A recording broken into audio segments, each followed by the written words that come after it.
Ceci est la journée que l'Éternel a créée, qu'elle soit pour nous un sujet d'allégresse et de joie.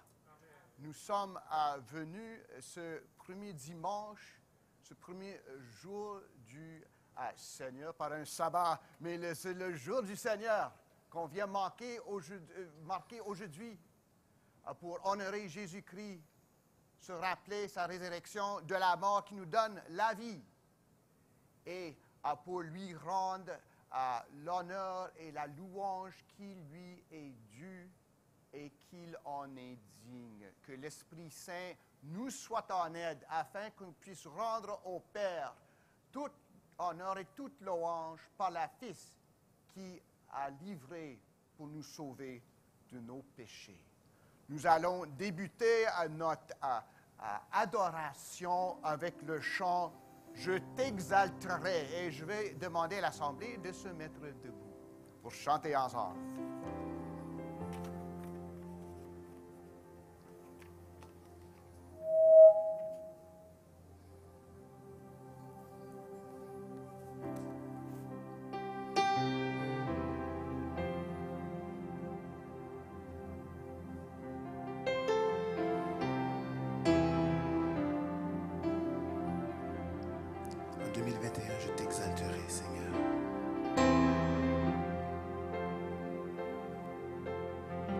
Et je rentre avec confiance, car tu es avec moi.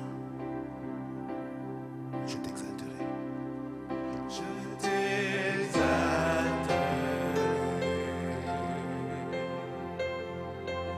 Je t'exalterai.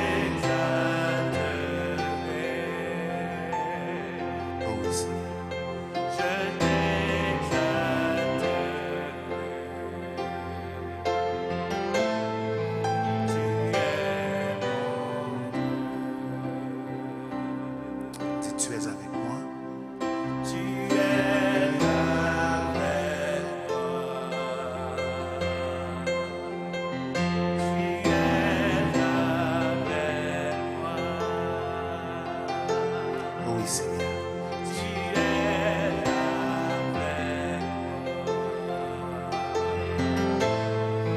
Je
avec toi. Tu es avec moi.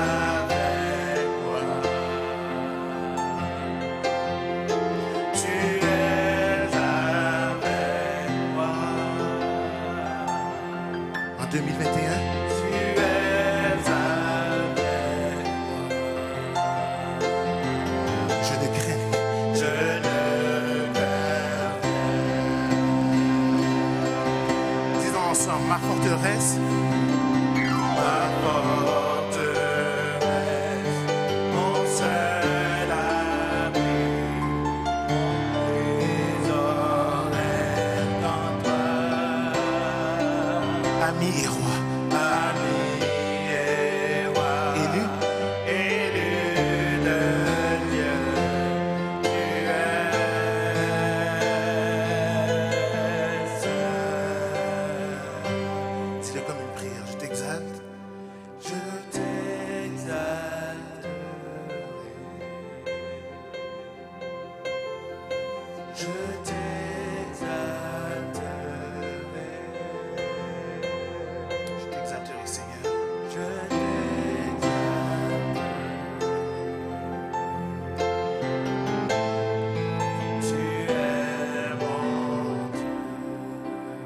Et je rentre en 2021 sans crainte, car tu es avec moi. Tu es avec moi. En ce troisième jour de l'année, ce premier dimanche, tu es avec moi. toi qui es le Dieu qui ne change pas, fidèle. Juste. Tu es avec moi.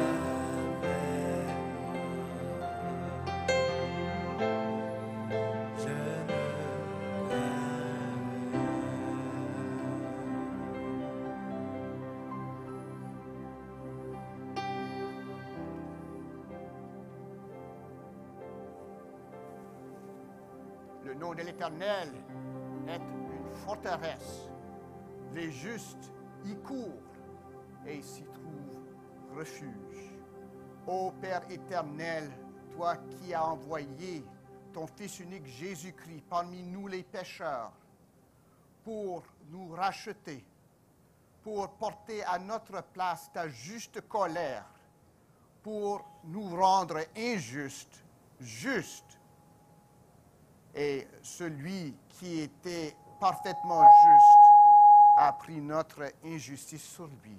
Merci, Père. Nous venons seulement dans le nom de Jésus-Christ, seul nom qui a été donné parmi les hommes, par lequel nous devons être sauvés.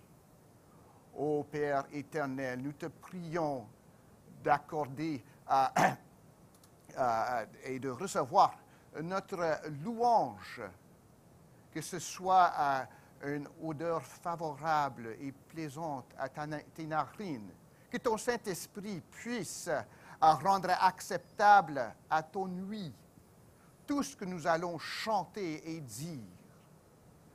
Et lorsque nous allons venir te louer par la prédication de la parole de Dieu et autour de la table du Seigneur, ô Père céleste, nous te prions de nous bénir, pas selon nos mérites, mais selon ton amour qui a été manifesté ultimement par Jésus-Christ, l'homme Dieu, qui a pris nos péchés et par la résurrection de qui nous sommes justifiés. Recevons toute notre louange. Nous te prions, Père, au nom de Jésus. Amen. Amen. Je lis pour nous Ésaïe 60, versets 1 à 6. Ésaïe 60, versets 1 à 6. Écoutons la parole de Dieu. Lève-toi, sois éclairé, car ta lumière arrive, et la gloire de l'Éternel se lève sur toi.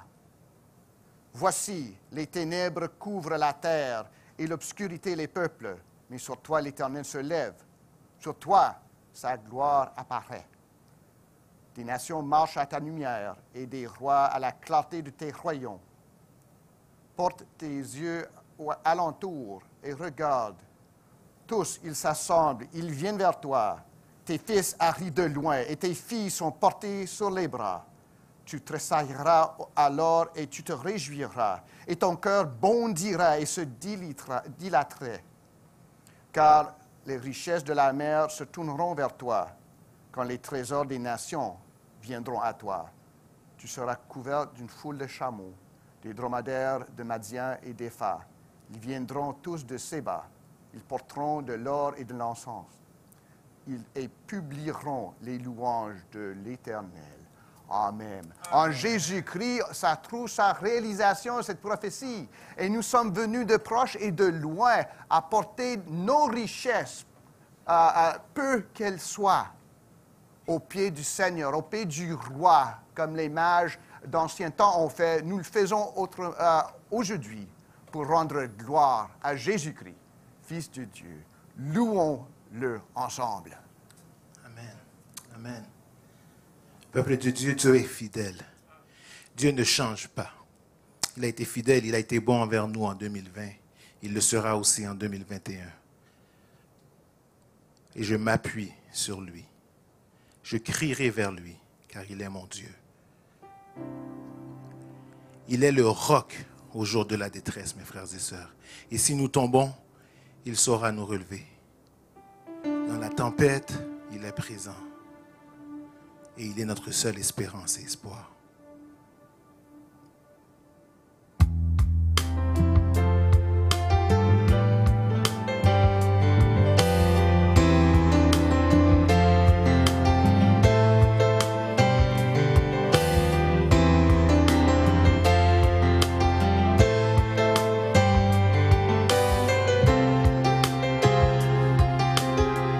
Disons ensemble, Dieu fidèle.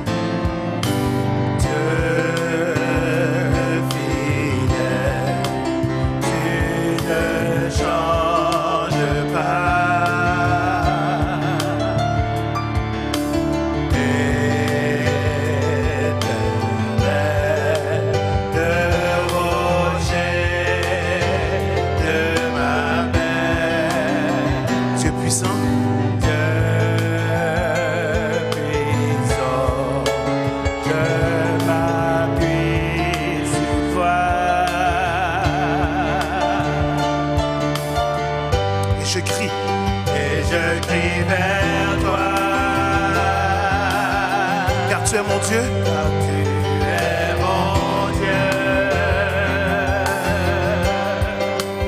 et je crie vers toi.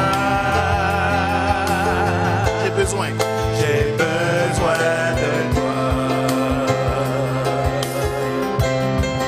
Tu es mon roi au jour de la détresse.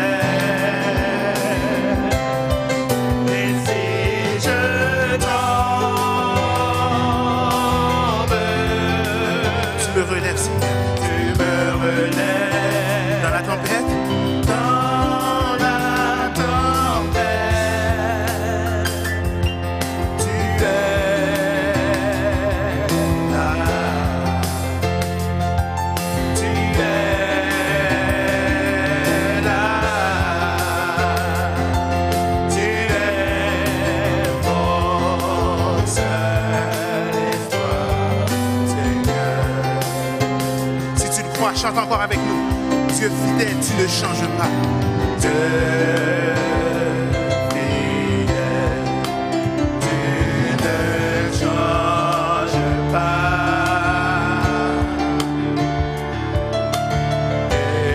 Éternel, le rocher de ma paix. Dieu puissant, je m'appuie.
quand les océans sont déchaînés. Je vole au-dessus des grands orages. Père, tu es roi sur la tempête. Confiant, je sais que tu es Dieu.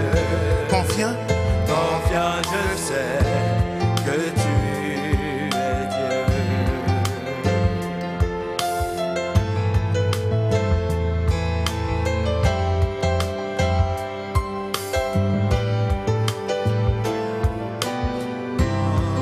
La paix en Jésus seul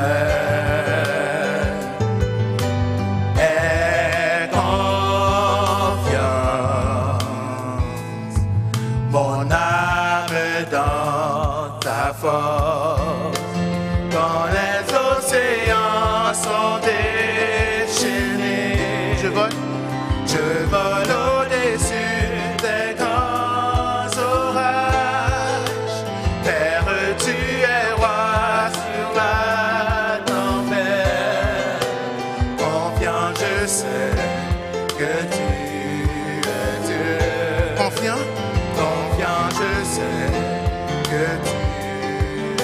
quand les océans, encore une fois. Quand les océans sont déchaînés, je vole au-dessus des grands orages. Père, tu es roi sur la tempête. Confiant, je sais que tu es Dieu. Confiant, je sais que tu es Dieu. Confiant, je sais que tu es. Oui, Seigneur, tu es Dieu et tu règnes. Même dans nos tempêtes, Seigneur, tu as le contrôle. Nous te remettons 2021, Seigneur.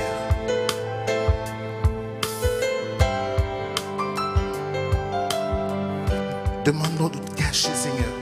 Nous voulons rester cachés, Seigneur, dans tes bras. Mettre notre confiance en toi et en toi seul, Seigneur.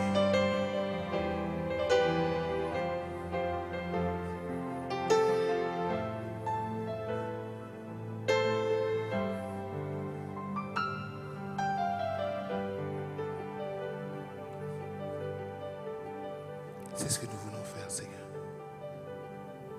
Priez votre Dieu. Prenez le temps de lui remettre les prémices de cette année en consacrant votre vie encore une fois à sa direction et à sa présence. Seigneur, nous voulons te donner, Seigneur, tout ce qu'on a de meilleur, Papa.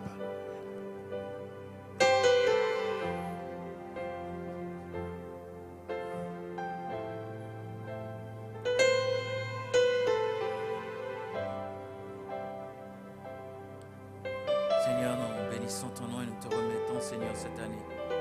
Une nouvelle année, Seigneur, Dieu Tout-Puissant, qui n'est pas nouvelle pour toi, car tu as déjà tout vu. L'éternité est entre tes mains. Mais nous voulons cette année éternelle, Dieu Tout-Puissant, malgré l'année qui vient de passer, t'offrir, Seigneur Dieu, notre adoration, nos louanges, notre exaltation, parce que tu le mérites, Seigneur Dieu Tout-Puissant. Car ce ne sont pas les difficultés qui nous empêchent de te louer.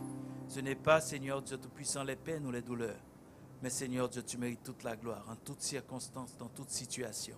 Tu règnes éternellement et à jamais. Amen. Et nous bénissons ton nom ce matin. Que ton nom soit loué, que ton nom soit exalté. Nous venons t'apporter nos louanges ce matin pour le Dieu que tu es, parce que tu le mérites. Amen. Amen.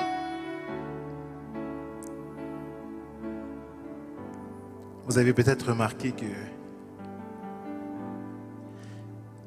on est moins nombreux en termes d'équipe de louanges et sachez que c'est simplement pour respecter les consignes de santé publique que notre frère est avec moi ce matin pour édifier le corps de Christ et vous amener à l'adorer en esprit et en vérité.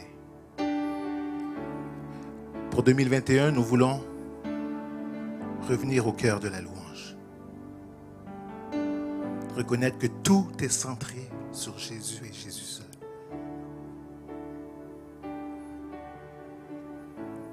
Qu'on ait des musiciens, qu'on ait des chantres ou qu'on n'en ait pas, que nous puissions l'adorer en esprit et en vérité. Que nous comprenions que la louange, ce n'est pas un temps dans un culte, mais c'est notre vie tout entière. Qu'on soit dans la voiture, à la maison, en train de cuisiner, qu'on puisse exalter le nom de Dieu pour ce qu'il est, pour ce qu'il va continuer à faire dans notre vie.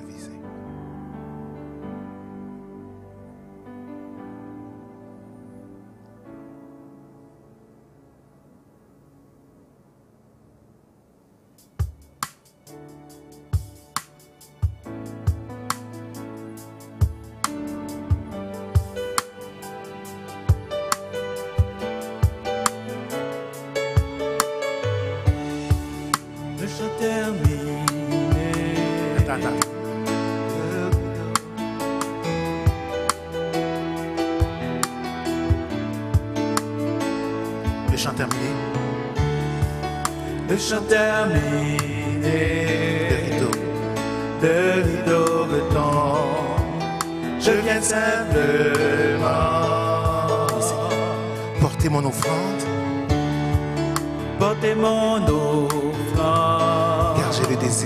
car j'ai le désir, de réjouir ton cœur.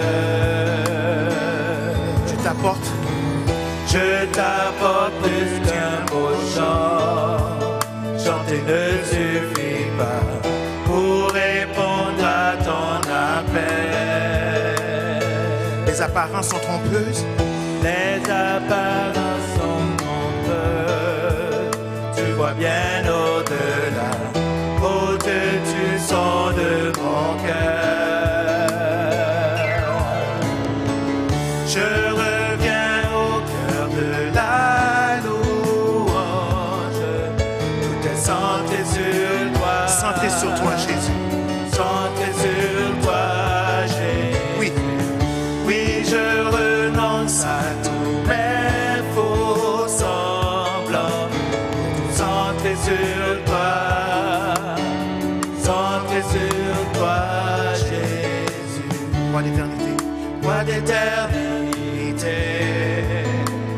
Qui peut t'exprimer ce dont tu es dit. Oh oui, Seigneur. Mais bien que faible et pauvre, Bien que faible, je te donne tout. je te donne tout, dans toute ma vie. Des apparences qu'un beau chant. Chanter ne suffit pas. Chanter ne suffit pas pour répondre à ton appel. Les apparences sont trompeuses. Les apparences sont trompeuses. Tu vois bien au-delà, au-dessus son de mon cœur. Je reviens au cœur de la louange. Je reviens au cœur de la louange. Centré sur toi, centré sur toi, Jésus. Oui, je renonce à tous mes faux semblants. Tout centré sur toi, centré sur toi. Dis-le encore une fois. Je reviens. Je reviens au cœur de ta louange. Tout est centré sur toi, centré sur toi, Jésus. Oui, je renonce à tous mes faux semblants. Tout est centré sur toi, centré sur toi, Jésus. Centré sur toi, centré sur toi. T'es centré sur toi, centré sur toi, Jésus. Pour tout centré sur toi,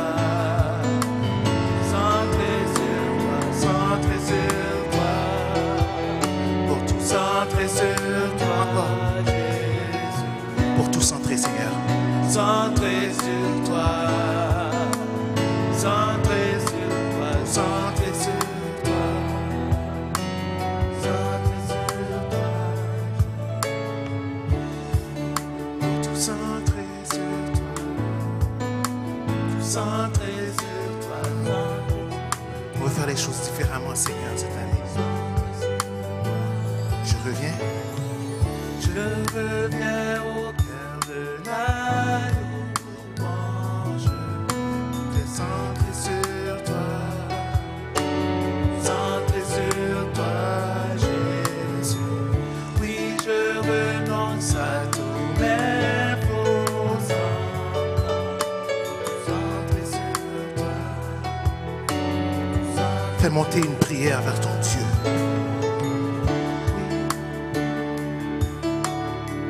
Oui, Seigneur, on veut tout centrer sur toi, Papa.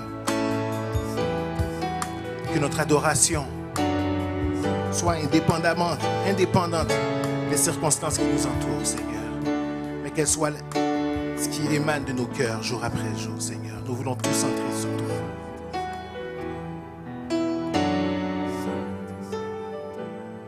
Les apparences sont trompeuses, Père. Mais tu vois bien au-delà. Tu vois au-delà de nos cœurs, Seigneur. Permets que notre adoration cette année puisse être une adoration vivante et vraie.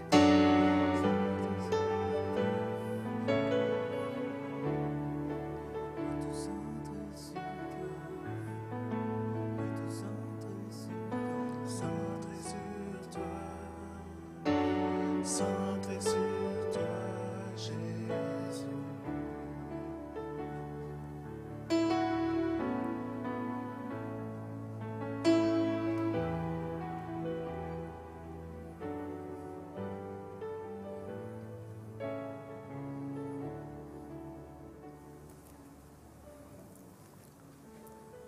Asseyons-nous.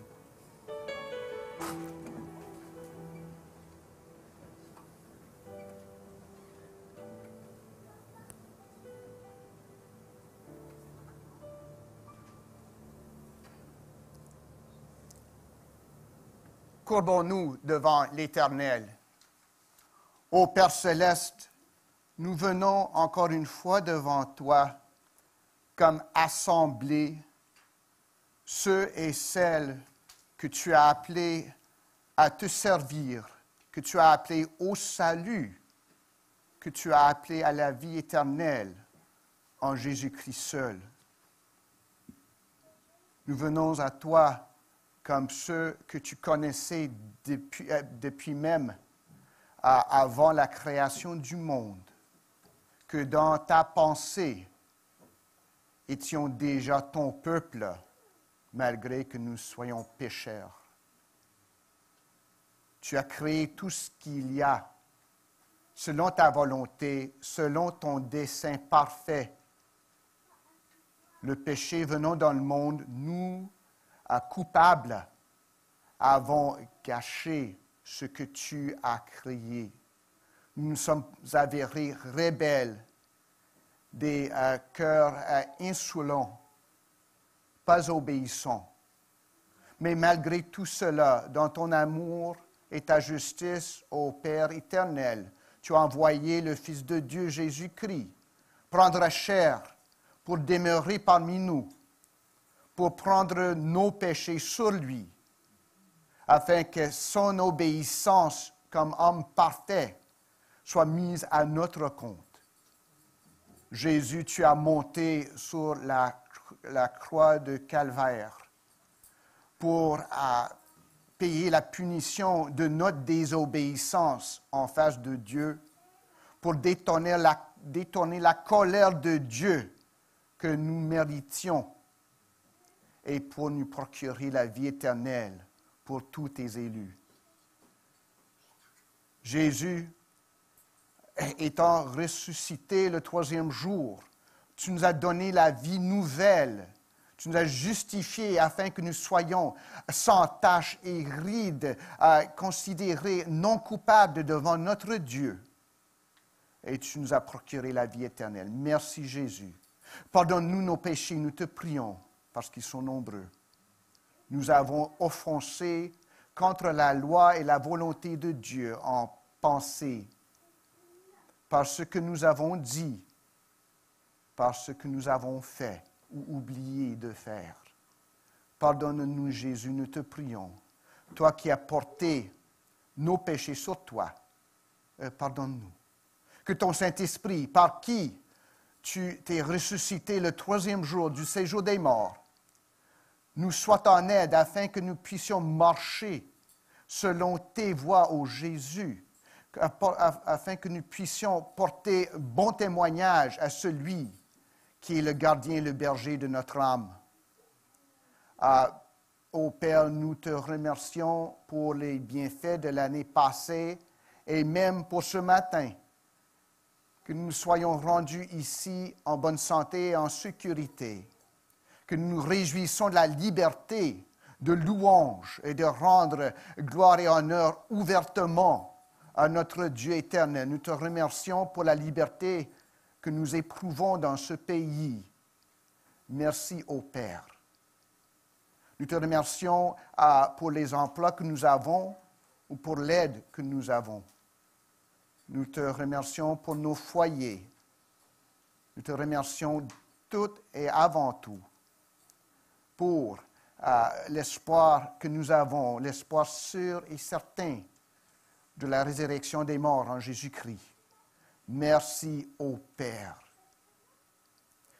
Père, nous prions pour ceux qui ont besoin de ton aide ce matin. Nous présentons devant le trône de ta grâce Bruce Clemenger, lui qui est le chef de la Evangelical Fellowship of Canada, sa femme Terry et ses enfants. Bruce qui est gravement malade avec la COVID. Même à 7 heures, il est aux soins intensifs. Guéris-le, nous te prions. Protège ton serviteur qui t'a tellement fidèlement servi pendant ces années. Écoute les prières de ton peuple, nous te prions. Nous prions pour nos sœurs et nos frères qui sont malades actuellement, qui ne sont pas capables de venir au culte, qui peut-être ont peur de ne pas survivre ce jour. Garde-les, guéris-les si c'est ta volonté. Mais avant tout, donne à nos sœurs et nos frères l'assurance de la vie éternelle en Jésus-Christ. La confiance de savoir que si tu les prends, ça va être tellement mieux pour eux. Parce que pour nous, vivre c'est Christ. Mais le mort nous est un gain. Merci ô Jésus. Nous te prions pour l'Église à travers le monde, que tu la protèges, là où elle souffre, que tu puisses la protéger, que notre témoignage collectif soit fidèle à la parole et à Jésus-Christ, et que même ceux qui tourmentent nos frères et nos sœurs soient amenés à la croix de Jésus-Christ par le témoignage de ces mêmes frères et sœurs, courageux en Jésus-Christ, tout suffisant en Jésus-Christ, pour qui Jésus-Christ est leur vie et leur mort et leur vie éternelle. Père, nous prions pour notre Église. Continue, nous te prions de fournir à nos besoins. Protège nos gens. Protège-nous surtout du péché et du malin. Garde-nous de la tentation, nous te prions. Et donne-nous de toujours placer notre confiance en Jésus-Christ, à qui avec toi, ô Père et le Saint-Esprit, soit toute louange, gloire et honneur au siècle des siècles. Amen. Nous nous rappelons tous l'histoire de Jésus. Lorsque les petits-enfants sont venus à lui, puis il a dit, allez-vous-en, il faut vous qualifier un peu plus. Je me suis trompé, je m'excuse. Il a dit, non, empêchez-les pas de venir à moi et faites-les venir. Parce que de ceux et celles est composé le royaume de Dieu. On va prier pour nos enfants. Et puis notre prière pour cette année, parmi plusieurs prières pour vous, c'est que vous soyez de bons témoins de Jésus-Christ.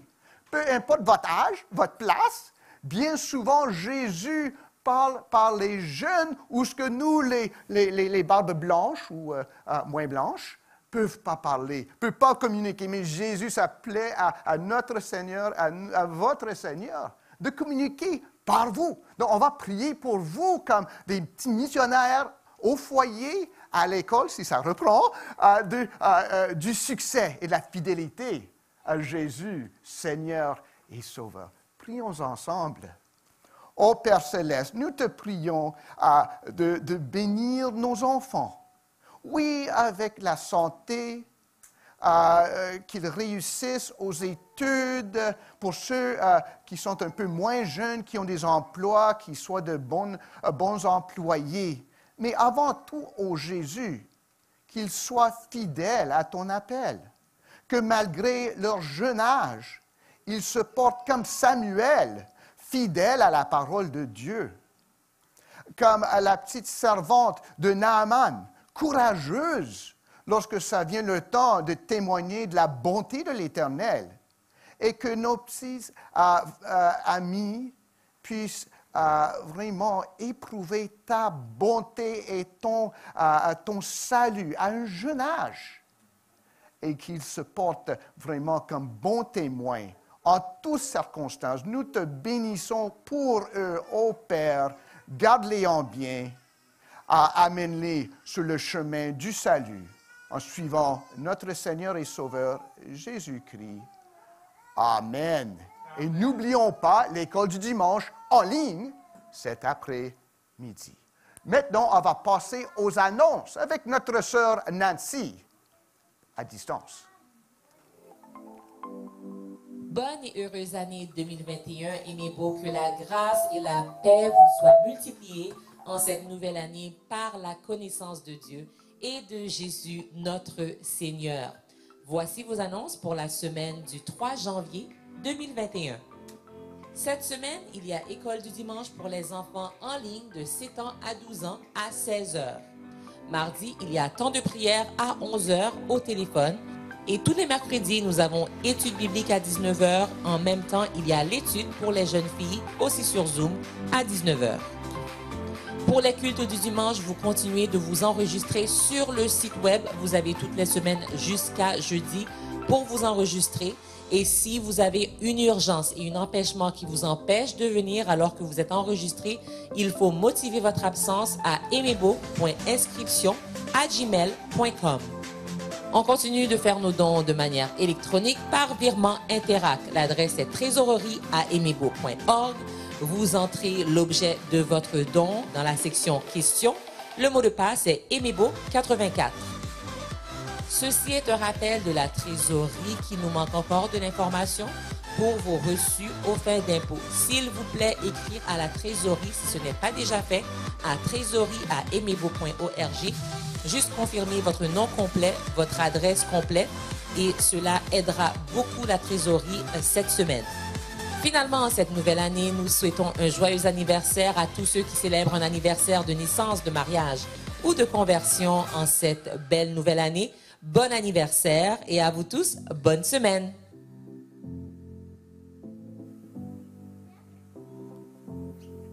Merci beaucoup, notre sœur Nancy. Nous souhaitons particulièrement bonne fête à notre frère Paul, qui a célébré son anniversaire le premier jour de l'année. Et aussi, bonne année à tout le monde. Que le Seigneur vous bénisse abondamment. Plusieurs personnes semblent attendre en 2 mois des résolutions pour le début de l'année. Pourtant, j'en prends très rarement, pour ne pas dire jamais. Ce n'est pas parce que je n'y crois pas, ce n'est pas parce que je pense que prendre des résolutions n'est pas chrétien, mais par manque d'intérêt ou parce que j'ai souvent... je préfère parler d'objectifs, je préfère parler de souhaits, ou peut-être même par peur de ne pas avoir à donner un bilan de fin d'année où je révèle mon échec parce que je n'ai pas réussi à respecter ces résolutions. Ou peut-être parce que je ne suis pas du genre à faire beaucoup de dépenses en décembre et ensuite demander à Dieu de me sauver des dettes en janvier. Il y en a à l'église qui voudraient que je prenne la résolution de ne plus commencer à prêcher après 20 minutes de contexte, d'explication et d'interprétation des textes. Certains autres, dans ma famille biologique, voudraient que je prenne la résolution de repenser mes blagues avant de les raconter à l'église. Apparemment, en 2020 ou avant, mes blagues n'ont pas été si fun que ça. Dans chacun des deux cas, il est difficile pour moi de prendre ces résolutions-là. Tout ce que je peux dire, c'est que je vais essayer. Ou comme Pasteur Gordon, comme les blagues de Pasteur Gordon sont souvent les plus intéressantes, ou trouvent un meilleur accueil que les miennes, que voulez-vous, on ne peut pas en vouloir à quelqu'un qui a des dons de faire des blagues. Alors, je peux prendre la résolution peut-être de contacter Pasteur Gordon plus souvent avant de raconter mes propres blagues. Toujours est-il que, chers amis, j'ai quelques souhaits pour Aimer Beau pour l'année 2021. Un de mes souhaits, c'est une progression dans notre ressemblance à Jésus-Christ. Une progression dans notre ressemblance à Jésus-Christ, l'étude plus régulière, plus approfondie de la parole de Dieu. Une recherche intentionnelle de la sanctification, un désir de plaire au Seigneur. Je souhaite que l'on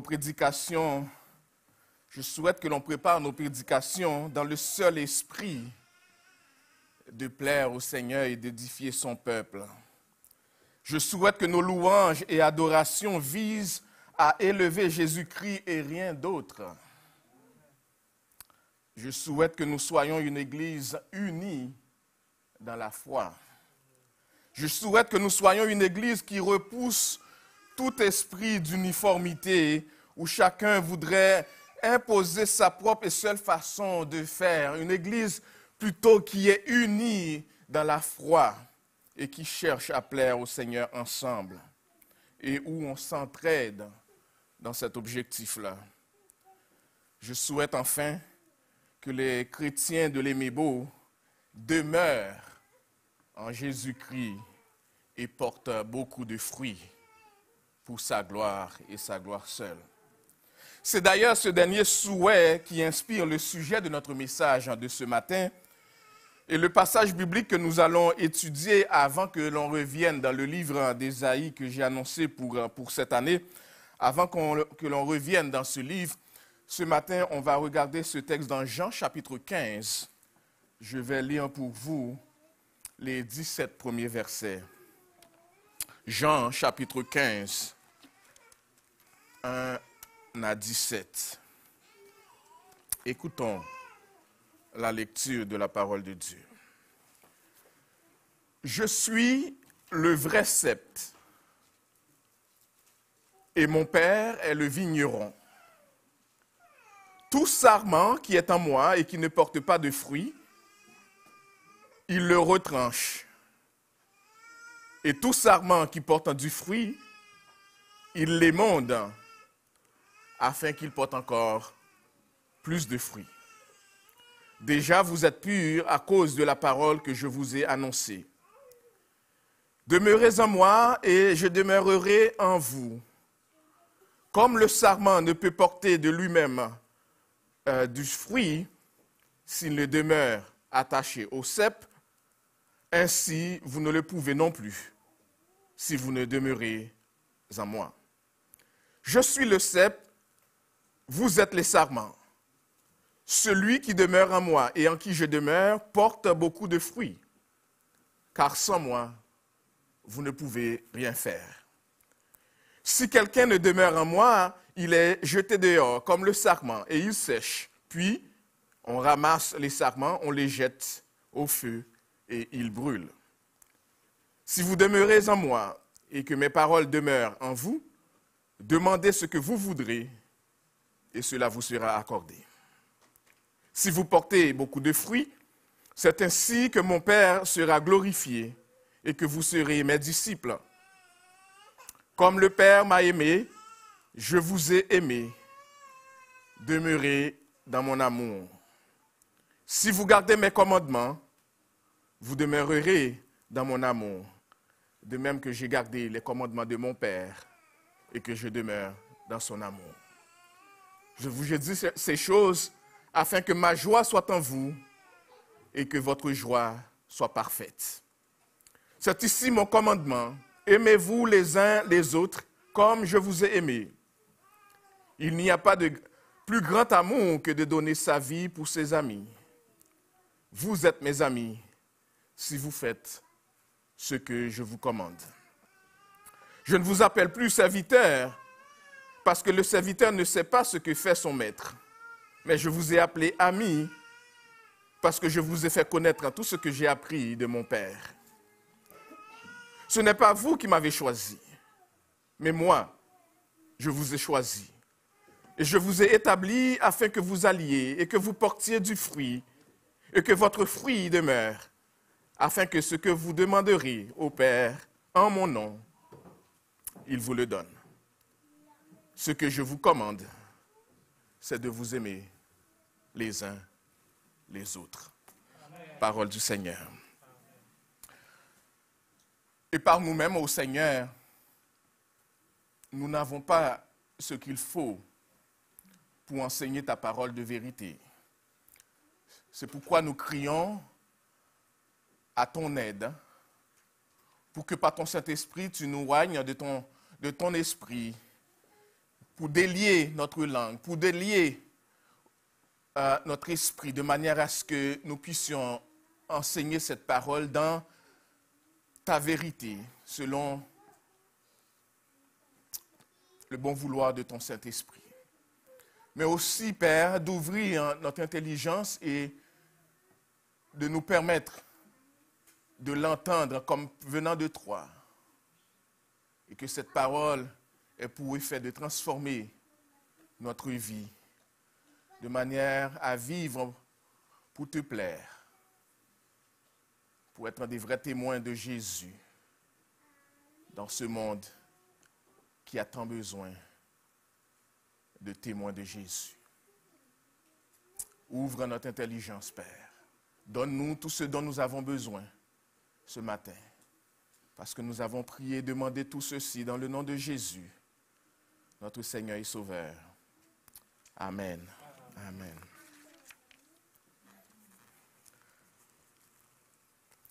Lorsque nous regardons ce texte, nous avons l'impression que tout est si simple, que tout est si clair.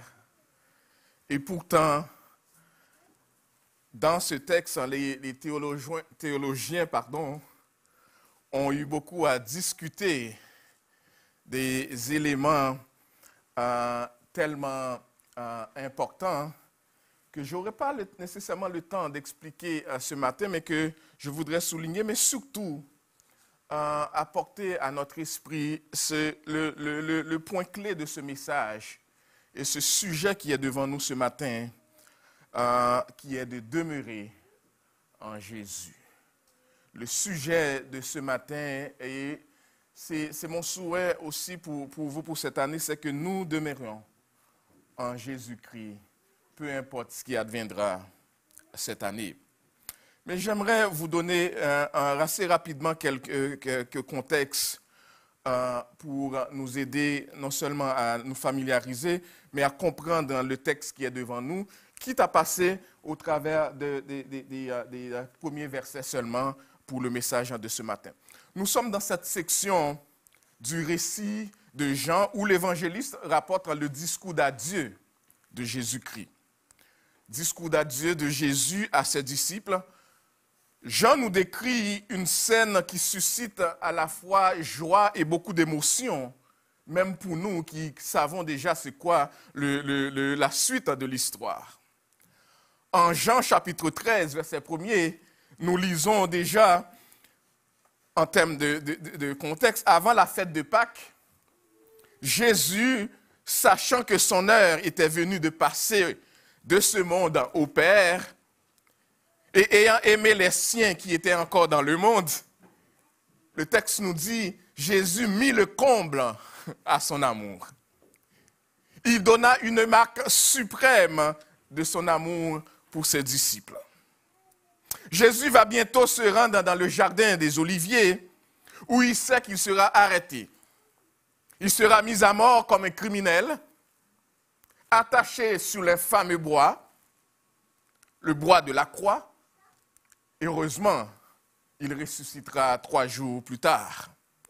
Alors, dans cette section, selon ce que nous rapporte Jean, Jésus rencontre ses disciples en toute intimité, les instruit en donnant un exemple de service, leur annonce la nouvelle de son départ, les rassure, il leur dit que votre cœur ne se trouble point. Croyez en Dieu et croyez en moi. Il prie pour eux, pour les chrétiens qui viendront à lui après eux. Mais dans cette section du chapitre 15, dans cette métaphore, c'est une métaphore que nous venons de lire, Jésus établit pour ses disciples les bases de la vie chrétienne. Dans ce texte que nous venons de lire, nous trouvons les bases de la vie chrétienne où Jésus explique le type de relation que ses disciples doivent avoir avec lui, le type de relation que ses disciples doivent avoir entre eux et avec le monde dans lequel ils vivent. Fait important, et c'est très important de noter cela, Judas avait déjà quitté Jésus et les disciples au moment où Jésus tenait ce discours avec ses disciples. C'est extrêmement important de le souligner. Et pourquoi? Parce que la suite, la compréhension de ce texte et la suite de ce qu'on va dire va dépendre non seulement de notre compréhension de cela, mais aussi de la manière d'interpréter ce texte qui est devant nous. Judas, celui qui devait trahir Jésus, avait déjà quitté selon Jean chapitre 13, verset 31. Donc, c'est quoi ces différentes interprétations de ce texte que nous venons de lire? Nous ne pourrons pas aborder, comme je l'ai mentionné, les différentes interprétations qui ont été proposées au sujet de ce texte, en particulier en ce qui concerne le verset 2. Regardons le verset 2. Le verset 2 dit « Tout sarment en moi qui ne porte pas de fruits, il, le Père, le vigneron, le retranche. Tout sarment qui ne porte pas de fruits, il le retranche. Et tout sarment qui porte du fruit, il le monde, afin qu'il porte encore plus de fruits. » Donc la question qui est devant nous, qui est ce sarment qui est en Christ et qui est en Christ, entre parenthèses, si on peut dire, et qui ne porte pas de fruits? Il y a 3 interprétations qui sont faites de ce texte. Donc, je vais rapidement vous présenter ces 3 interprétations et en présentant cette interprétation, vous allez voir à laquelle de ces 3 interprétations nous adhérons et ensuite de continuer le message. La première interprétation dit, mais ce sarment qui sera retranché, ce sont les gens qui perdront leur salut. Ils auront cru en Jésus-Christ, mais ils vont perdre leur salut. Alors, si vous nous connaissez, si vous connaissez la parole, et si vous connaissez ce en quoi nous croyons à Emebo, vous diriez, mais tout de suite que ça ne peut pas être cette explication, parce que nous croyons que lorsqu'on a mis vraiment notre foi en Jésus-Christ, si on a mis notre foi vraiment en Jésus-Christ, on ne peut pas perdre notre salut. Et sur la base de quoi on dit ça? Sur la base, entre autres, de Jean, chapitre 10, versets 28 à 29. Je lirai pour vous Jean, chapitre 10, versets 28 à 29, qui dit « Je leur donne la vie éternelle, et elles ne périront jamais, et personne ne les ravira de ma main. Mon Père qui me les a donnés est plus grand que tous et personne ne peut les ravir de la main de mon Père. Donc, première interprétation, ça serait des gens qui ont cru en Jésus-Christ et qui vont perdre leur salut. On peut dire que ça ne peut pas être cette interprétation-là. Deuxième interprétation par rapport à ce texte-là, on dit, mais les gens, Dieu retranche les serments improductifs. Et ça peut aller jusqu'à la discipline de la mort même. C'est-à-dire, Dieu appelle ces gens-là à lui parce qu'ils étaient tout simplement improductifs. Mais lorsque on regarde le contexte du texte, surtout par rapport à ce que je vous ai expliqué plus tôt, en ce qui concerne à qui Jésus s'adressait directement au moment où il faisait ce discours, il s'adressait à ses vrais disciples. Il y en avait 12, et parmi les 12, il y en avait un qui n'était pas un vrai. Celui qui était ce faux semblant-là n'était plus là lorsque Jésus s'adressait à ses disciples. Donc, sur la base de cela, on peut penser que ce n'est pas cette deuxième interprétation. Mais il y a une troisième interprétation.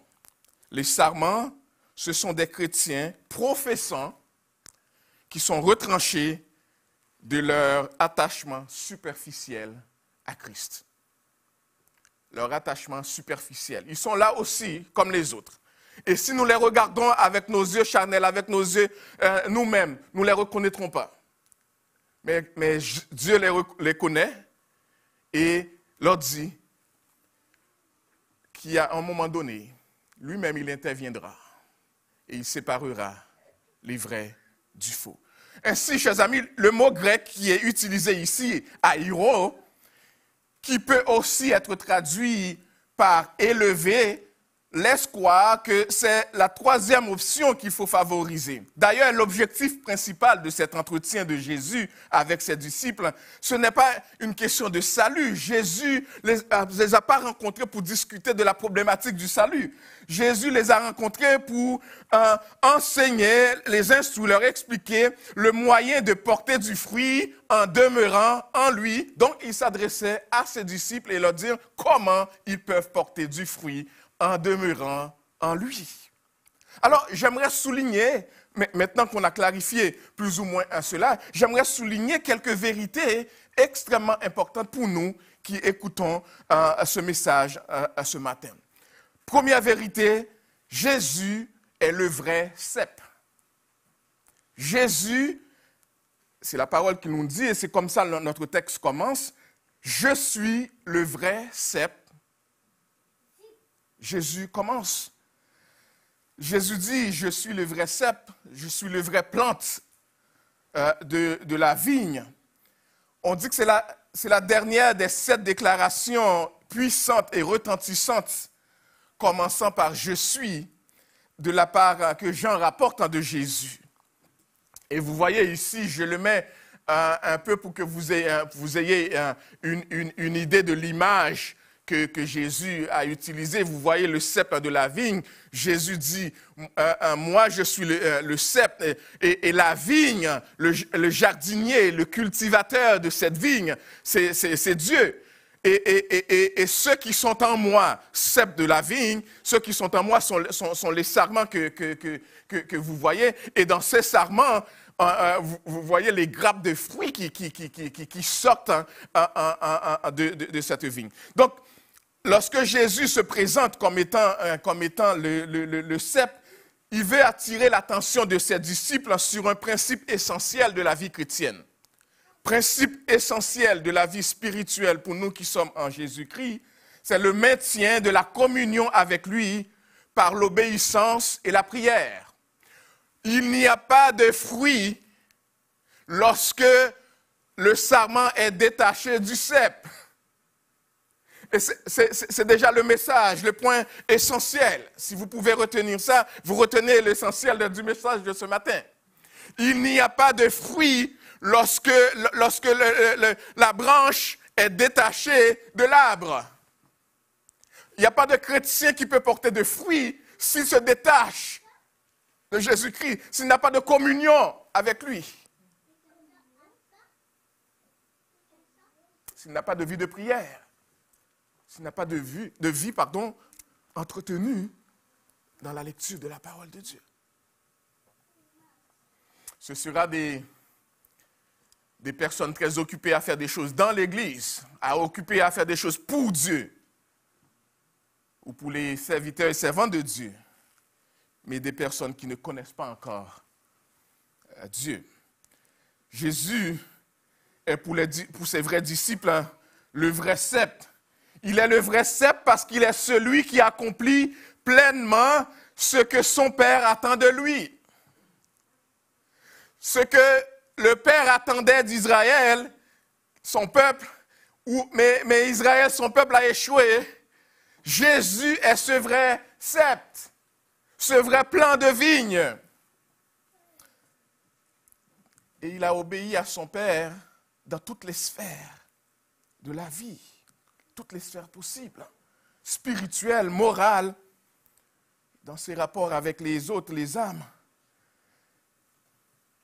Il est le vrai sceptre. Là où Israël a échoué, il accomplira la volonté du Père. Dans les psaumes, dans les prophètes, Israël, la vigne symbolisait Israël. Lorsqu'on parlait de vigne, c'était le symbole de la nation d'Israël. Et j'ai mis ici quelques textes de référence pour vous, où dans l'Ancien Testament, on référait à Israël comme étant la vigne de Dieu. Par exemple, en Psaume 80, verset 9, « Tu avais arraché de l'Égypte une vigne, tu as chassé des nations et tu l'as plantée. » Jérémie 2, verset 21 nous dit, « Je t'avais planté comme une vigne excellente et du meilleur plante. Comment as-tu changé, dégénéré en une vigne étrangère? » Le Dieu qui s'adresse à son peuple, qui lui demande, comment cela se fait-il? En Ésaïe chapitre 5, verset 7, « La vigne de l'Éternel des armées, c'est la maison d'Israël, et les hommes de Juda, c'est le plant qu'il chérissait. Il avait espéré de la droiture, et voici du sang versé. Il avait espéré de la justice, et voici des cris de détresse. » Israël n'a pas été à la hauteur de ce que Dieu attendait de lui. Ézéchiel chapitre 17, verset 8, « Elle était plantée dans un bon terrain, près d'une eau abondante, de manière à produire des branches et à porter du fruit et à devenir une vigne magnifique. » Mais malgré cela, Israël n'a pas réussi. Et Osée, chapitre 10, verset 1er nous dit, « Israël était une vigne féconde qui rendait beaucoup de fruits. » Dieu désirait que sa vigne produise du fruit, mais Israël s'avérait stérile, infidèle. Puis encore, Israël va se livrer au mal et se mit à produire du mauvais fruit, selon Ésaïe chapitre 5, versets 1 à 7. Autrement dit, Jésus va réussir là où Israël a échoué. Et il se présente comme étant le vrai sceptre. Ce n'est plus Israël. Israël a échoué, mais je vais accomplir par l'obéissance à mon Père, je vais accomplir ce qu'il attend de moi. Et il va le faire jusqu'à la mort de la croix. Première vérité. Deuxième vérité dans ce texte, le Père est le vigneron. Le Père est le cultivateur, le jardinier. Et à ce titre, son rôle est double. Il est celui qui coupe, il est celui qui retranche les sarments stériles, les sarments inutiles qui ne portent pas de fruits. Le feu est le lieu le plus adéquat pour les sarments qui ne portent pas de fruits, qui ne sont bons à rien. Mais il est aussi celui qui purifie, qui émonde, qui nettoie, qui qui prend soin, qui entretient les branches fertiles qui portent des fruits. Pourquoi? De manière à porter encore plus de fruits. Parce que Dieu veut que nous progressions dans notre vie chrétienne.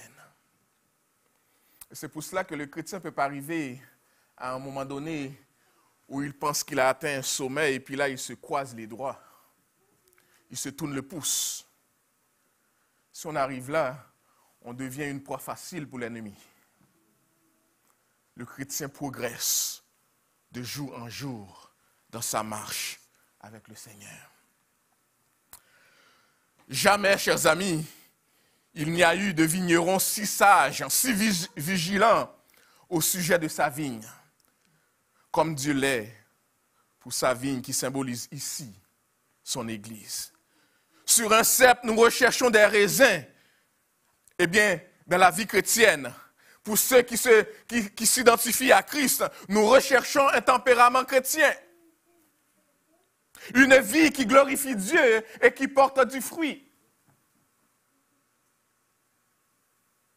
Ce n'est pas juste d'être à l'église, d'être bien portant, de faire des ministères, mais une vie qui glorifie le Seigneur.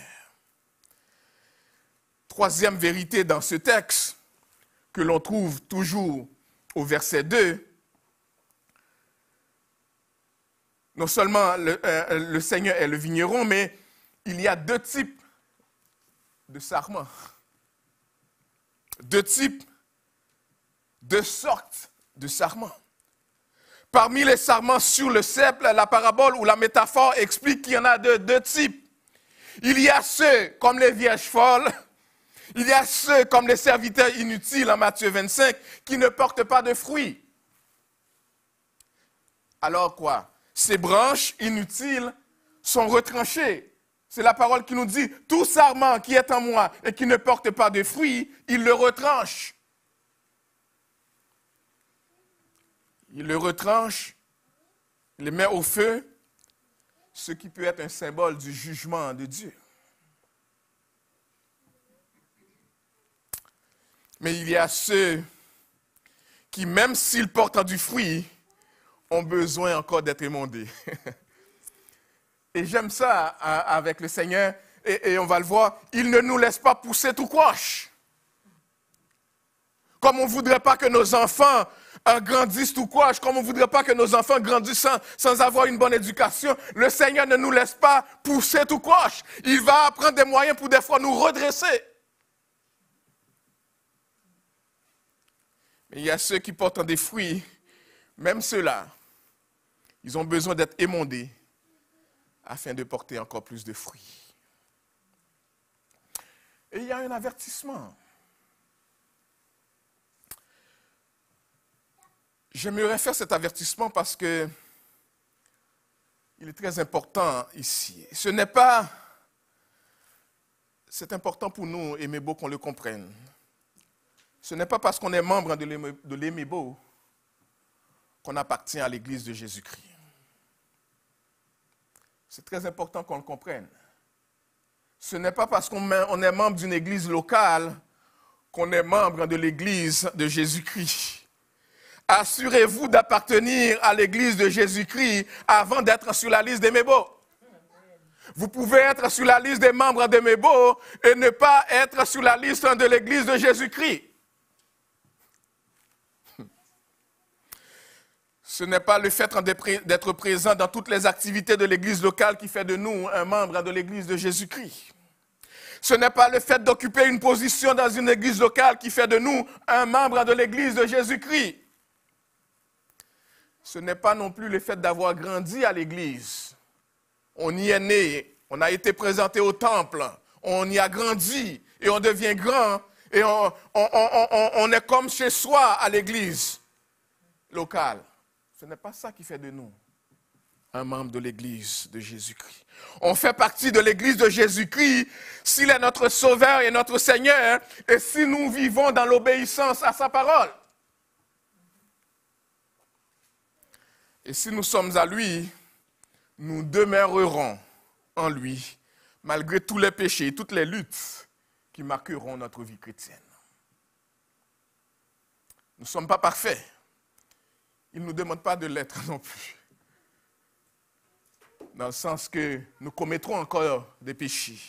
Nous tomberons encore, nous avons encore ces luttes à mener dans cette enveloppe de corps dans lequel nous sommes. Mais si nous sommes à lui, nous demeurerons en lui. Et j'ai pensé à vous faire lire cet avertissement de notre frère défunt, Charles Spurgeon, qui a dit « On peut être aussi proche du Messie sans être un vrai disciple. » Et pensons à Judas. Pensons à Judas, mes frères et sœurs. On peut être tout proche de Jésus, tout proche, sans être à lui, sans être sauvé. Spurgeon a dit « C'est une chose terrible que de mourir sous le seuil de la porte vers la vie. » C'est une chose terrible de mourir sous le seuil de la porte vers la vie, presque sauvé, mais complètement perdu. Être à côté de Jésus qui donne la vie, être juste à côté de lui, lui qui donne la vie, mais être perdu quand même parce qu'on n'a jamais mis sa confiance en lui. C'est une chose terrible. C'est une chose terrible que d'être exposé, d'entendre le message de la parole de Dieu et de ne jamais s'y soumettre pour accepter Jésus comme son Seigneur et son Sauveur dans la vie et de toujours vivre en faux semblant. C'est une chose terrible. Presque sauvé, parce qu'on est juste à côté, il est juste là, mais quand même complètement perdu. Et il explique, l'homme sera perdu si, se trouvant à 1 mètre de Christ, il ne se confie pas en lui. C'est même pas les 2 mètres de distance, ça. C'est encore plus collé encore. Si même à 1 mètre de lui, on est juste à côté de lui, mais on ne se confie pas en lui. Ressentir mon besoin de la grâce pour obtenir le salut est un signe très sain, continue Spurgeon. Il faut avoir la sagesse de l'utiliser concrètement.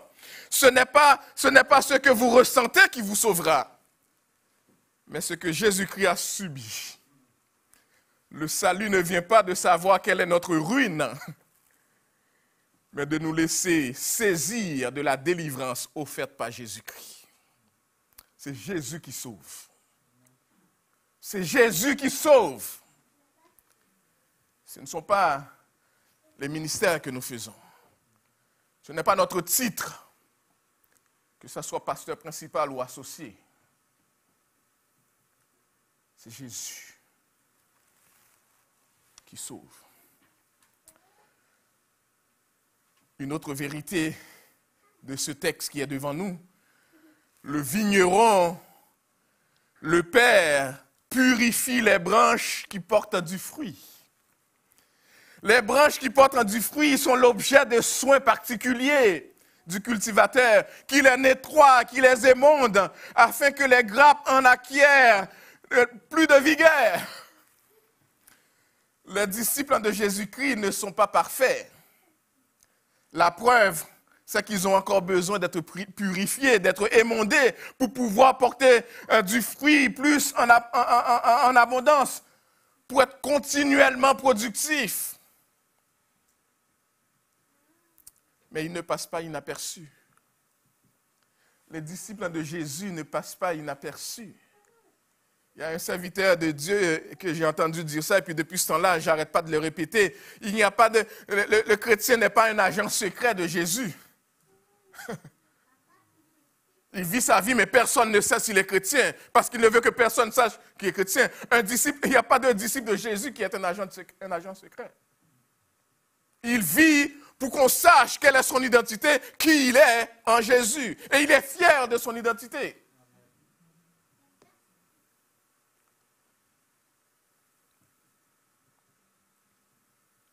Et l'obligation leur incombe de demeurer en Jésus. S'ils remplissent leur responsabilité de demeurer en Jésus, leurs prières seront exaucées, selon le verset 7. Parce que leur cœur sera en diapason avec la volonté de Dieu pour eux. Une personne qui demeure en Jésus, son cœur va l'amener à prier comme Jésus. Il ne cherchera pas à avoir 2-3 voitures lorsque 2-3 voitures ne sont même pas nécessaires. Il ne cherchera pas à être plus riche si ce n'est pas la volonté de Dieu. Il voudra voir l'évangile prêché. Il voudra mener une vie qui plaît au Seigneur. Il voudra porter du fruit pour le Seigneur. Il va prier pour le progrès de l'Église, pour la sanctification. Pas pour la prospérité, la prospérité. On reconnaît le disciple de Jésus-Christ par le fruit abondant qu'il porte en appliquant l'enseignement de Jésus dans sa vie. En obéissant à Dieu. En aimant les autres de l'amour de Christ.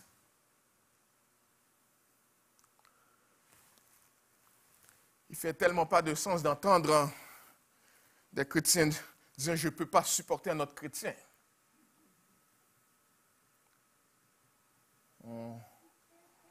On n'est pas dans le langage de la vie chrétienne qu'on connaît.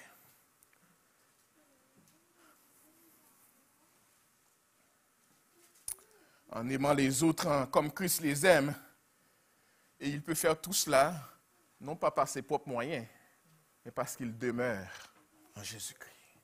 Il demeure en Jésus-Christ, il demeure dans sa parole, il obéit à cette parole. Il demeure en Jésus-Christ dans la prière. Il demeure en Jésus-Christ dans la communion fraternelle. Il demeure en Jésus-Christ dans sa marche avec le Seigneur. Une nécessité de demeurer en Christ pour porter du fruit. Les croyants comme les serments sont faibles et incapables de se tenir debout s'ils ne sont pas bien soutenus. Aucune branche, et saisissez cela, chers amis, aucune branche n'a de vie en elle-même. Détachez la branche de l'arbre et il n'y a plus de vie. Détachez le chrétien du Christ, il n'y a pas de chrétien. Même pour 5 minutes. Et Satan va en faire une proie. Aucune branche n'a de vie en elle-même. Chaque branche dépend totalement de la vie, de la fécondité de la vigne à laquelle elle est attachée. La branche qui vit est celle qui est enracinée dans la vigne. La vigne donne la vie aux branches.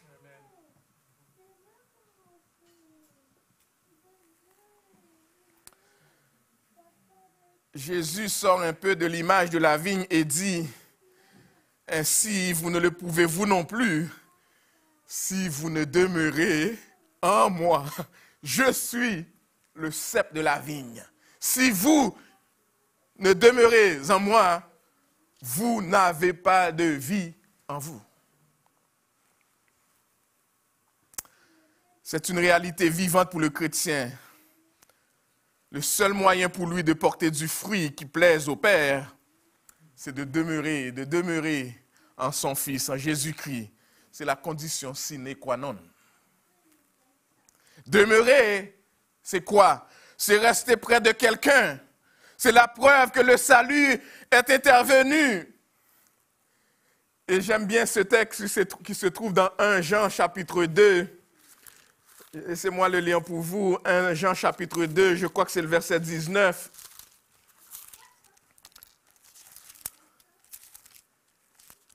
« 1 Jean 2, et je lis pour vous verset 19.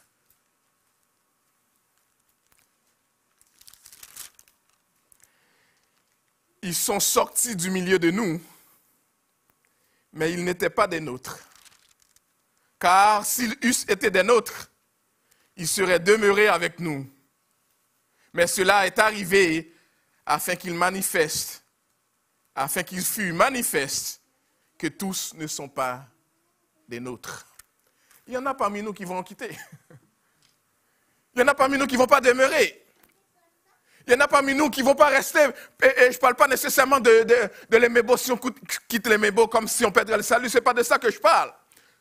Je parle de l'Église de Jésus-Christ, des sauvés. Il y en a qui sont là avec nous, mais qui ne sont pas des nôtres. Ils ne sont pas tous à Jésus. Et c'est pour cela qu'on a donné cet avertissement ô combien important.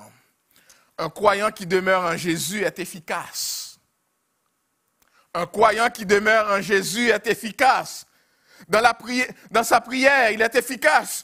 Dans sa relation avec les autres, il aime le Seigneur, il veut obéir au Seigneur, au point que tout ce qu'il demande lui est accordé.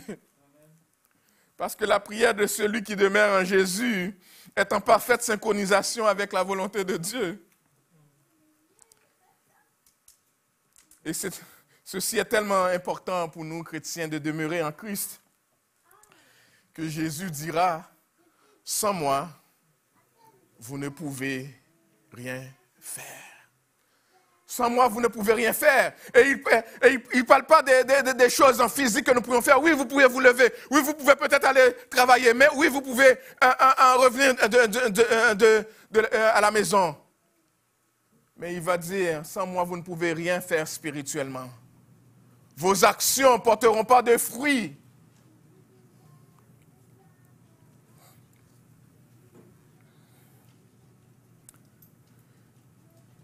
Si tu veux connaître Jésus-Christ en 2021, et si tu veux faire connaître en Jésus en 2021, demeure en Jésus-Christ, demeure en lui. Et voici, chers amis,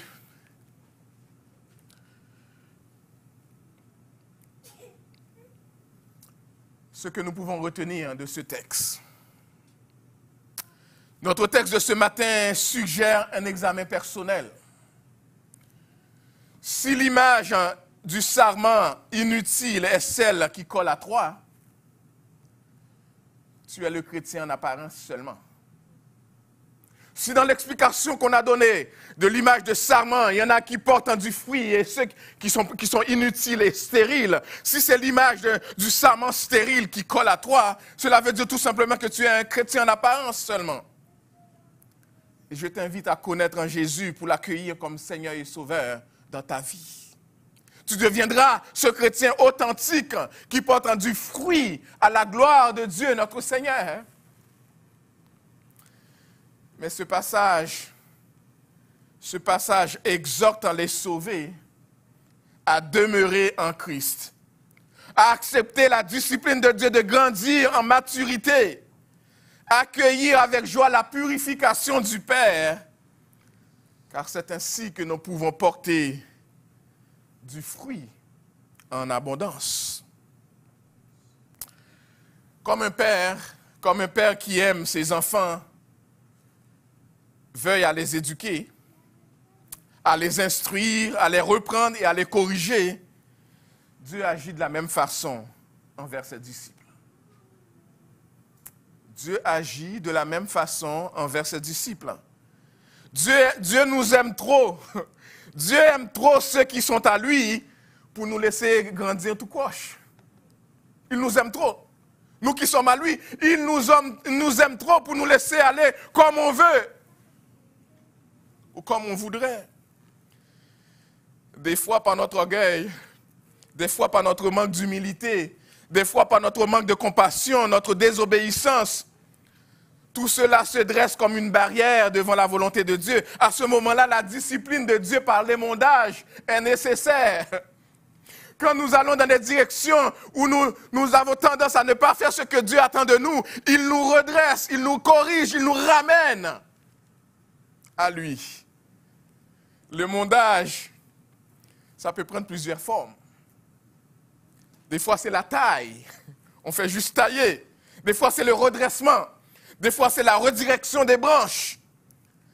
Tout va dépendre de l'état du changement que Dieu veut apporter en nous. Il y en a qui sont peut-être très fonds, dans le profond du baril et qui ont besoin d'être remontés. Dieu a besoin de tenir un fil pour te faire remonter. Des fois, il y en a qui sont tout croches comme ça. Dieu a besoin de te redresser.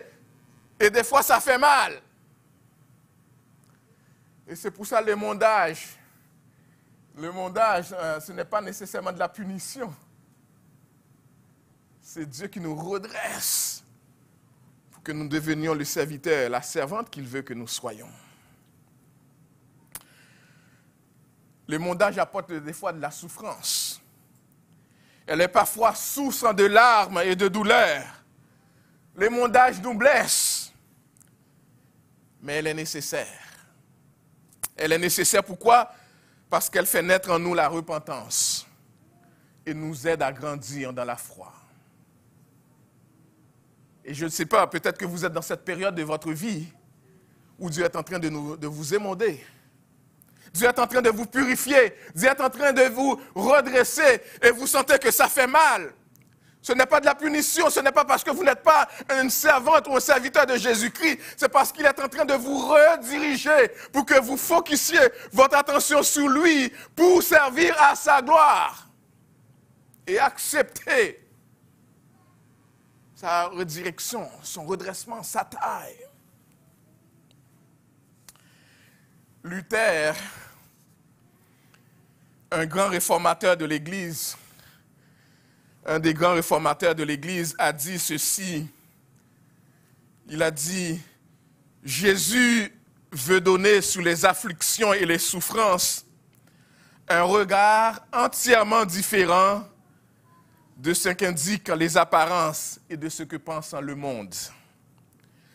L'unique raison d'être des souffrances du chrétien est la promotion de notre vie chrétienne et la volonté de nous faire porter du fruit pour mieux connaître et mieux professer sa parole.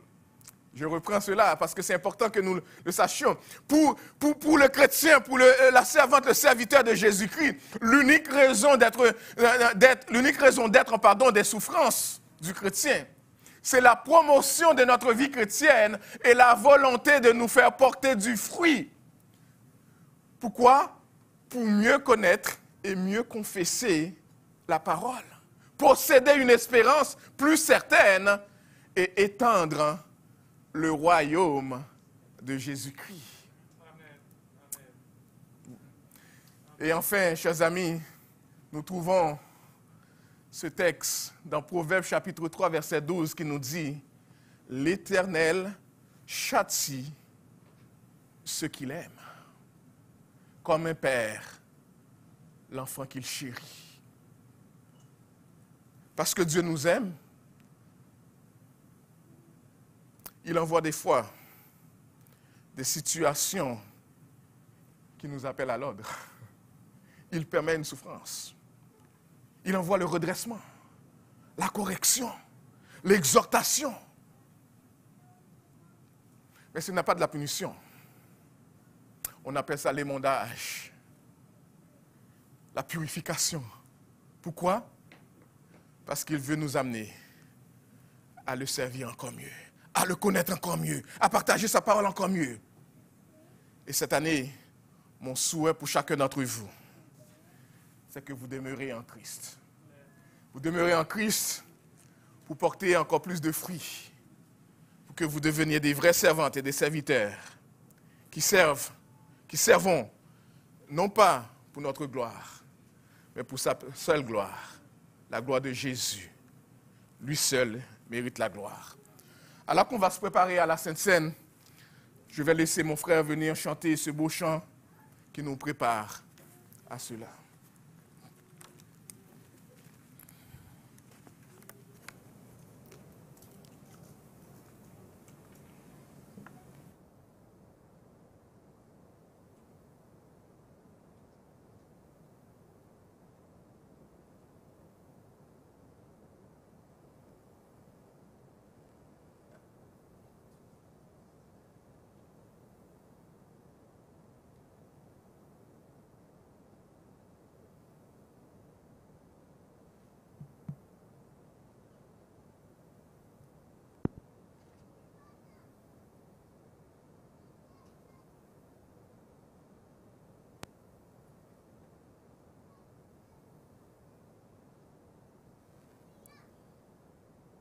coupable sur la croix attachée.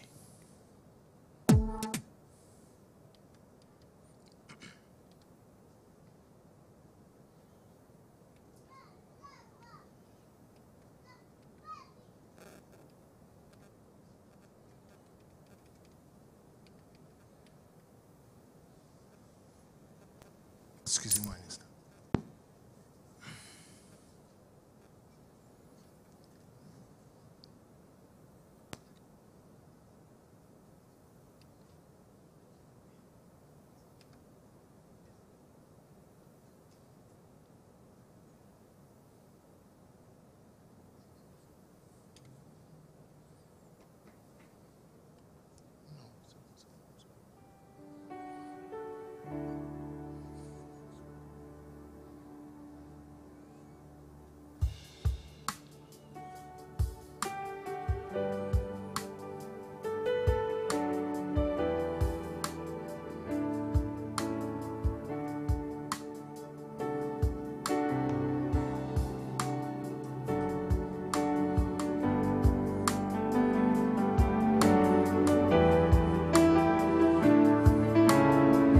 Rédempteur adorable.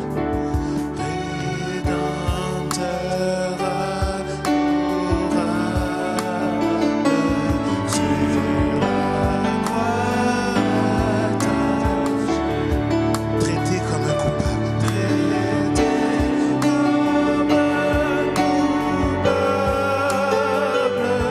Brisé pour nos péchés.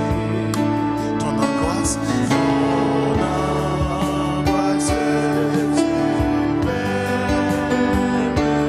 La douleur, ton tourment. Me décevoir, je t'aime. J'ai pris ton châtiment.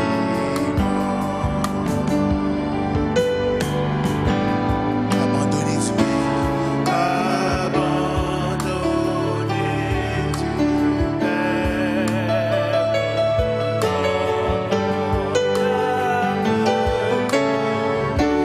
Buvant la coupe amère, buvant la coupe amère, pour ton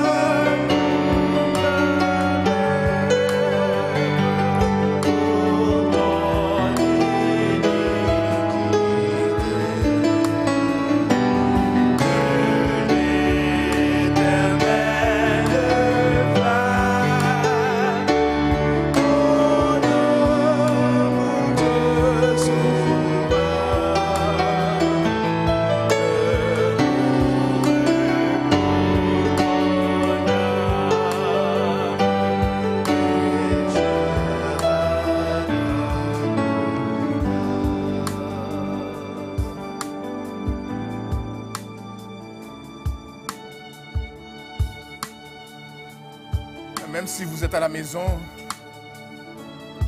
je prie que vous mettiez le même sérieux et la même révérence à cette cérémonie.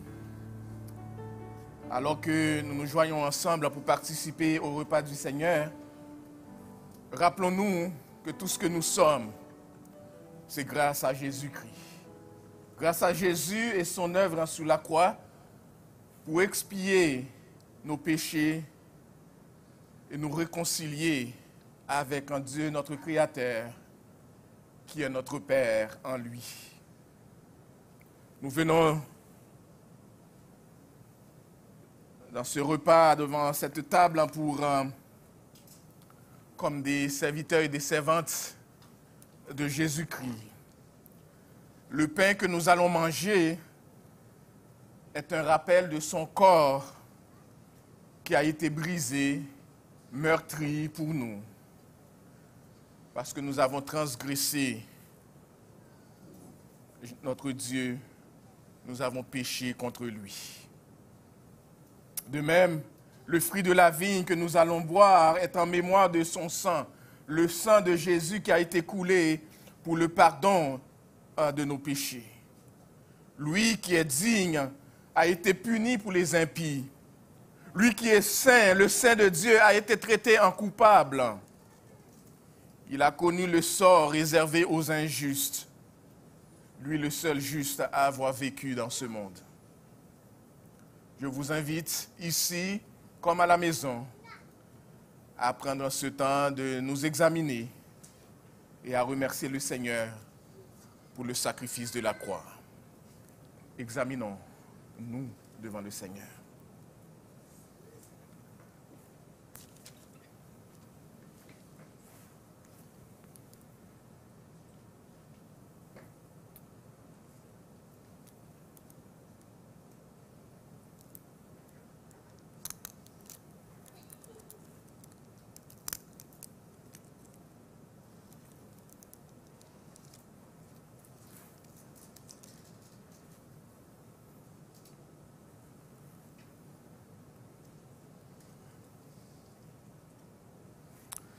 En Marc, chapitre 14,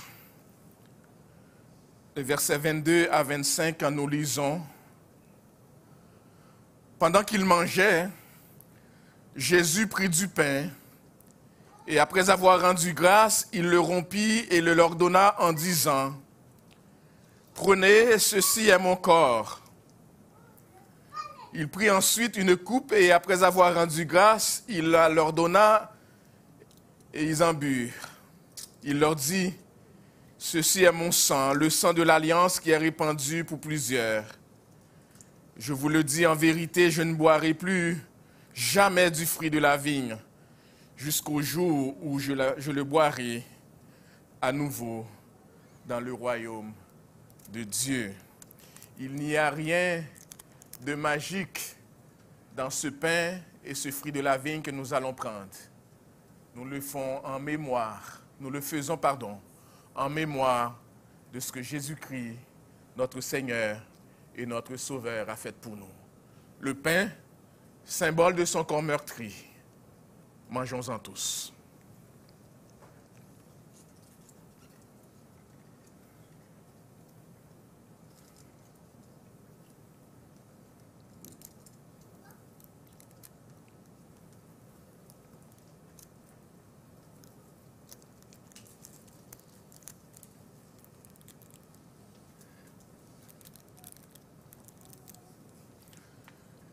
Le fruit de la vigne, symbole de son sang qui a été versé pour le pardon de nos péchés.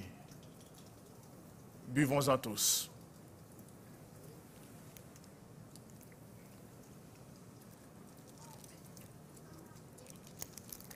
Et continuons à adorer le Seigneur dans ce beau chant, Rédempteur adorable.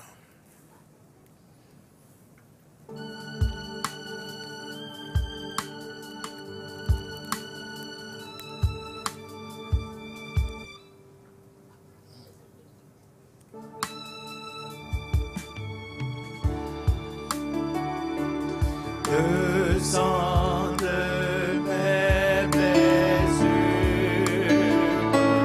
ma couronne de roi, tout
vivre à ta gloire, ô Jésus. Demeurer en toi, ô Jésus. Ce sont des paroles fortes que nous savons, que nous n'avons pas tout ce qu'il faut. Des fois, nous les prononçons, mais nous n'avons pas toujours la force pour tenir parole. Nous voulons compter sur ton esprit, ô Jésus, pour tenir parole. Demeurer en toi. Demeurer en Jésus. Vivre pour ta gloire. Vivre pour plaire à notre Dieu.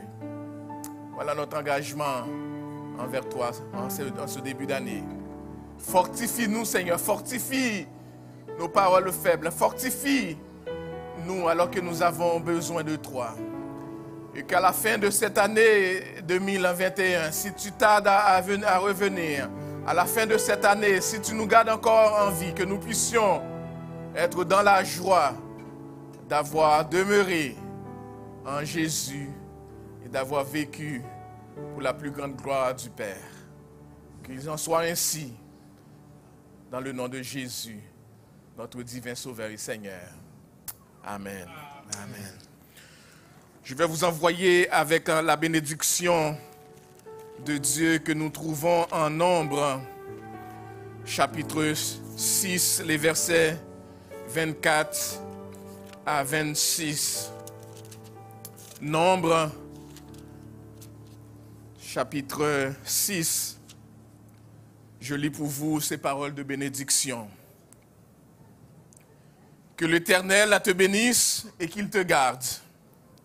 Que l'Éternel fasse luire sa face sur toi et qu'il t'accorde sa grâce. Que l'Éternel tourne sa face vers toi et qu'il te donne la paix. C'est ainsi qu'ils mettront mon nom sur les enfants d'Israël et je les bénirai. C'est ainsi qu'ils mettront mon nom sur les enfants de l'Émébo et je les bénirai. Allez avec la paix du Seigneur. Que Dieu nous bénisse abondamment.